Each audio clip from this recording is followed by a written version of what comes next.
Apocalipsis con Chupete. Un Furia Bebé.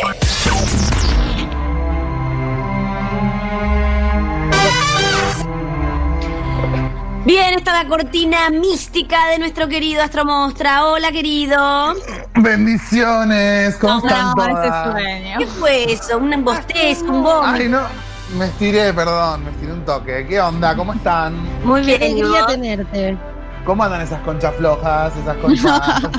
No le digas así a Bimbo que arranca de nuevo. No, pero también a nivel signos. No. A nivel signos también me acompaña astralmente, todo me manda a tener esta. Sí, a hegemónica. Venus a Venus. Venus a full, dando placer sin parar. Bueno, les quiero contar una cosita. Ahora que estábamos en la columna, que traigo mi columna, que quería como salirme un toque de la agenda. ¿Les parece si nos vamos como a otro lado? Por favor, y hablamos te de pido. otras cosas. Por favor. Hay un personaje que me quedé con ganas de hablar hace mucho en la radio con ustedes. Y la verdad que ahora que lo pienso no puedo creer todo lo que me tardé en hablar de este personaje. Y siento que es como que en algún nivel te habla medio a vos, Malet. Como que es medio, no sé, como que es como un interlocutor interesante para tu vida, supongo. A ver, ¿quién es? Les quiero hablar en este caso de un pastor, por decirlo de alguna manera, un líder de una religión, un varón, o sea, una persona transgénero, varón, que transicionó hacia varón, que tuvo la religión más importante de Nueva York, con muchísimos followers, con muchísimos seguidores, y que cambió un poco la historia. Ustedes se preguntarán ¿cuándo sucedió este evento increíble de este pastor transgénero que cambió las reglas de la religión y que renovó todo en la ciudad de Nueva York? En el 1700. En el 1700 ocurrió este evento totalmente singular, y es un poco como en la línea del New Age y en la línea de espiritualidad. Es un poco como tal vez el mejor exponente de una serie de condiciones que se dan en la representación de la religión y en la cultura científica y en las perspectivas filosóficas que tiene una sociedad, ¿no? Cuando dominan los discursos científicos, cuando dominan las percepciones filosóficas o cuando dominan las prácticas religiosas y hasta incluso las sectas. Que es un poco el tema que vengo tocando hace rato con respecto a estas ideas nuevas y viejas del New Age. Les voy a hablar de esta persona que fue tal vez el líder más importante del estado de Nueva York. Hasta ahora hay regiones que quedaron marcadas por la estancia que fundó, en la que se practicó su religión, que es el Amigo Público Universal, el PUF, lo que sería Public Universal Friend. El Amigo Público Universal fue el nombre de este líder espiritual que llegó a tener 260 seguidores y vivió en una comunidad, en una mansión, en una estancia comunitaria. ¿Cómo es? ¿Puff? El PUF, el Public Universal Friend, el Amigo Público Universal. ¿Será por eso Puff Daddy? No creo. Che, qué fuerte, para que uno escucha seguidores y dije, ay, qué pocos. Y después dije, no, son personas alrededor de él, nivel secta. Sí, nivel secta, por supuesto.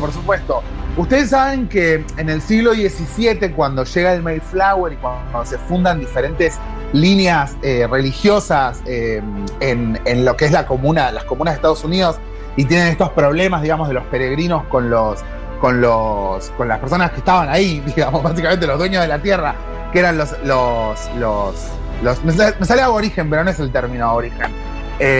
Los Native Americans, las personas que estaban ahí primero, los Native Americans, hubo un montón de problemas y hubo un montón de decisiones políticas, y eso también, entre los conflictos, los asesinatos, las apropiaciones, el genocidio, etcétera, que se lleva adelante, se fragmentaron mucho las experiencias religiosas de los colonos, de los invasores, digamos, ¿no? Se fragmentaron muchísimo.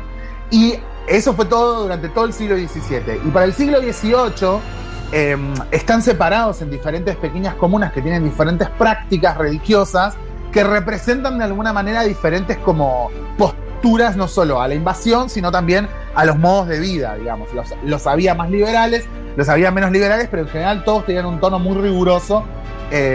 Y es básicamente la misma época para la que se fundan el mormonismo, digamos, ¿no? Para que se fundan los mormones en Estados Unidos. Es toda esa época de una gran eclosión y explosión de prácticas espirituales y diferentes comunidades que se resolvían de esta manera, se organizaban espiritualmente. Y una de estas una de estas sectas, son los cuáqueros, los quakers, ¿sí? Los quakers. El famoso cuadro, ¿sabes el famoso cuadro de esos granjeros? No sé como si el cuáquer, el cuáquero de cuáquer. El cuáquero de cuáquer, claro, exacto. El cuáquero es una perspectiva religiosa que cree en la salvación comunitaria, o sea que si nosotros vamos a ir al cielo, vamos en comunidad al cielo, o sea que nadie puede pecar porque tu pecado caga todo, para todos. ¿Eso piensan los cuáqueros? Más o menos, la salvación es comunitaria, digamos. La salvación es una comunidad a la que asciende, una familia, una comunidad, etc. Sí. Son pacifistas, además son pacifistas de corte liberal y vivían en paz con los Native Americans, que esa es la diferencia que tienen con otros peregrinos. Y en este caso en particular, estamos hablando hacia el 1750, nace Jemima Wilkinson, ¿sí? Asignada mujer al momento de su nacimiento. Jemima Wilkinson podía recitar fragmentos completos de la Biblia de memoria, era una cuáquera común y corriente como todas, y como toda mujer había visto, digamos, la explotación de mujeres de parte de estas comunidades patriarcales, ya que hay un inmenso descuido a la hora de la concepción y de los partos en esas cosas, y su madre muere en el parto, digamos, algo que era muy frecuente, especialmente en las colonias. Muchísimo descuido sanitario en general para el cuidado de las mujeres en esa época, pero en particular en esas colonias. Ella, Jemima Wilkinson, en ese momento conoce a lo que sería la Nueva Luz, que era una pequeña secta que empieza a hablar de una salvación individual. Y se sabe, hay registros de esto, que ella visitó una de estas misas rarísimas de la Nueva Luz, y parece que se quedó recopada con eso. Cuando vuelve a su comunidad, es inmediatamente expulsada de su comunidad por hereje. Le sacan todo, digamos, le sacan todo, la echan y le sacan todo. Y esa misma semana tiene una fiebre tipo tifus, hoy se sabe que fue tifus, que la deja planchada unos días. ¡Ay, qué escándalo! Y sí, o sea, te echaron de todos lados, sos un hereje, no sé qué. Bueno, tiene una fiebre tremenda de 3-4 días, y al quinto día vuelve. Y ahí vuelve con todo, se levanta. Y ahí dice que Jemima Wilkinson ha muerto, estas son líneas textuales, Jemima Wilkinson ha muerto a causa de esta enfermedad, a causa de esta fiebre, y Dios ha puesto dentro suyo un espíritu que es de la misma línea que Cristo. Ella ahora, o sea, ya está, se abandona el género, ella ahora no tiene género explícito, no tiene género, citando un verso que es, podrá ser llamado eso, podrá ser llamado it, digamos, ¿no? Claro. Una cosa sin género, se autodenomina el amigo público universal. El amigo público universal, ese es su nuevo nombre. Y si alguien le dice él, o lo trata him, bueno, no pasa nada, pero que en general si pueden, eviten todo tipo de género a la hora de referirse a el amigo público universal.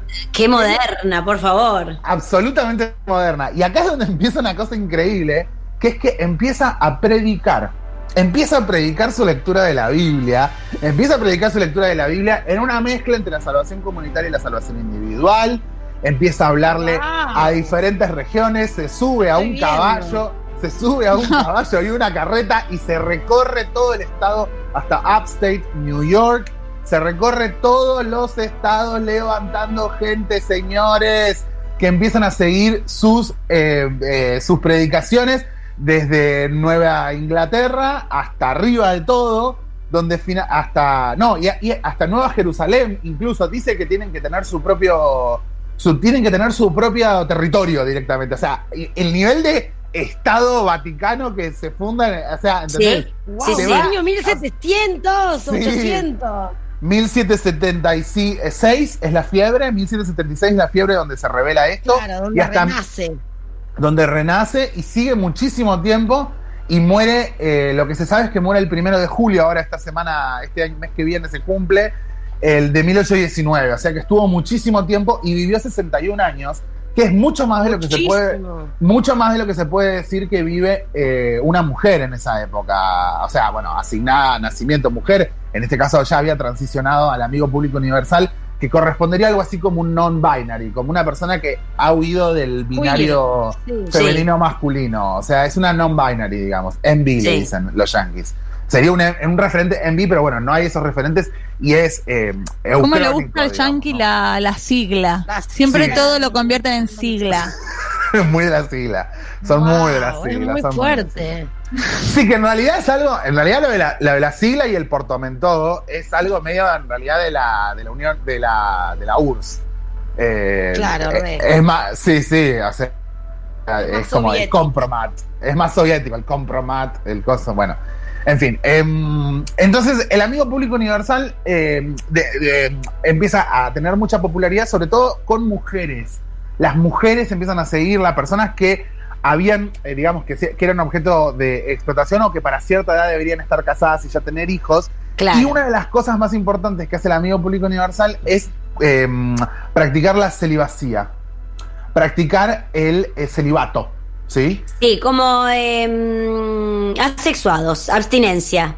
Sí, algo que además también se refiere a la propia vida individual, ya que justamente se entiende que tenías un parto y te cagabas muriendo. Claro. Si no es en el primero, en el segundo. O sea que sí, coger era morir un poquito también. Absolutamente. Coger era morir. Coger y es un poco morir.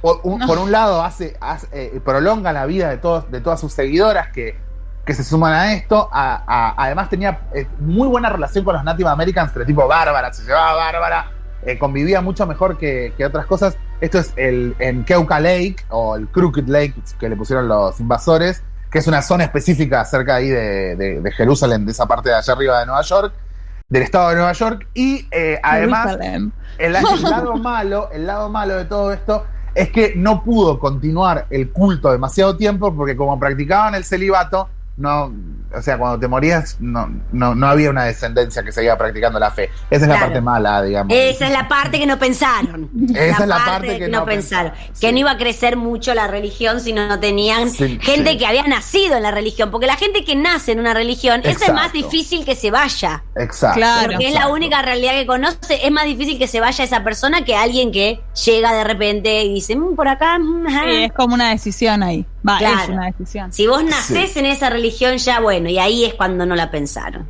Pero bueno.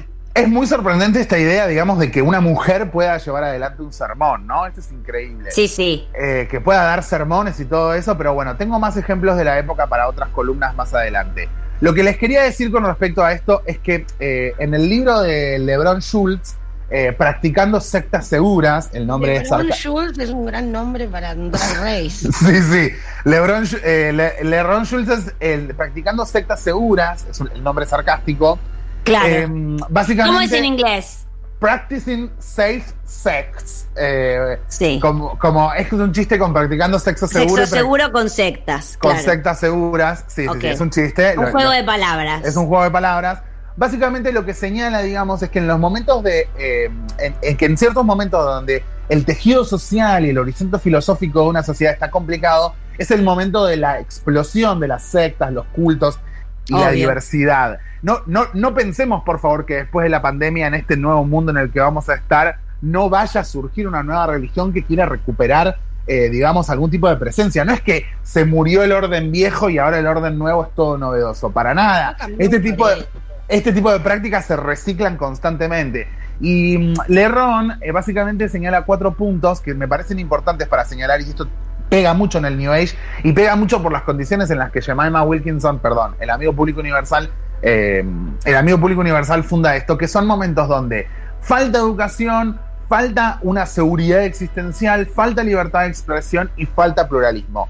Esas son las 4 condiciones que LeBron Schultz marca cuando eso está muy exacerbado por la falta o está muy exacerbado por su presencia. Son momentos donde lo sobrenatural y las sectas pegan mucho más. Cuando la educación falta, cuando falta una seguridad existencial, cuando falta la libertad de expresión y cuando falta el pluralismo.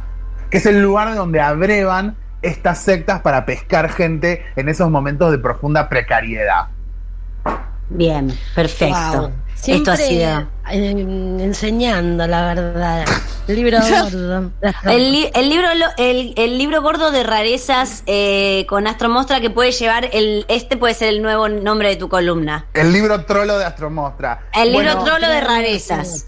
Nada, qué sé yo, me parecía bueno traerles el amigo público universal, que para mí en cierto sentido hizo el bien a su manera. Sí, agarró a todas las mal llamadas solteronas. Eso. Y las juntó y le dijo, vamos vieja por acá. Es muy parecido a nuestro próximo geriátrico. Y eso es una fuerza de trabajo. Se está armando. Y eso es una fuerza de trabajo y ahí también hay libertad, chicas. Vos sabés que sí, Muchas gracias, Astro.